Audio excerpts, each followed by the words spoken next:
The full, detailed story of Amelia Earhart, her final flight, and the enduring mystery of her disappearance. The pioneering spirit. Who was Amelia Earhart? Before her disappearance, Amelia Earhart was already a global icon, a symbol of courage, determination, and the limitless potential of women. Early life. Born in 1897 in Atchison, Kansas, Amelia was an adventurous and unconventional child.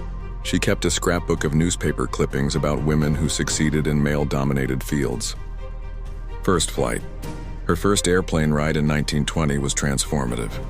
By the time I had got 200 or 300 feet off the ground, she said, I knew I had to fly. Rising fame. In 1928, she became the first woman to fly across the Atlantic as a passenger, though she described herself as a sack of potatoes. While she didn't pilot the plane, the feat made her an instant celebrity. Record breaker. She wasn't content with just fame. She set numerous aviation records. First woman to fly solo across the Atlantic, 1932. First person to fly solo from Hawaii to the U.S. mainland, 1935. Speed and altitude records. She used her fame to advocate for commercial air travel, women's rights, and the future of aviation. The final challenge, the world flight. By 1937, Earhart sought the last great aviation prize, a circumnavigational flight around the globe at or near the equator. It was an audacious, dangerous plan for a twin-engine Lockheed Electra 10E. The plane. The Lockheed Electra was a capable aircraft, but it was new technology. It had been modified with extra fuel tanks for the long over-water stretches, which affected its weight and balance. The crew, Amelia Earhart, pilot and commander, Frederick J. Noonan, her navigator, a supremely experienced former Pan Am navigator. He was an expert in celestial navigation and over-water flight.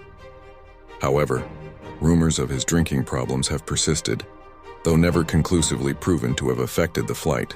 The original plan was to fly east to west. After a crash on takeoff in Hawaii, the plane was repaired and the route was reversed to west to east, deemed somewhat easier due to prevailing winds.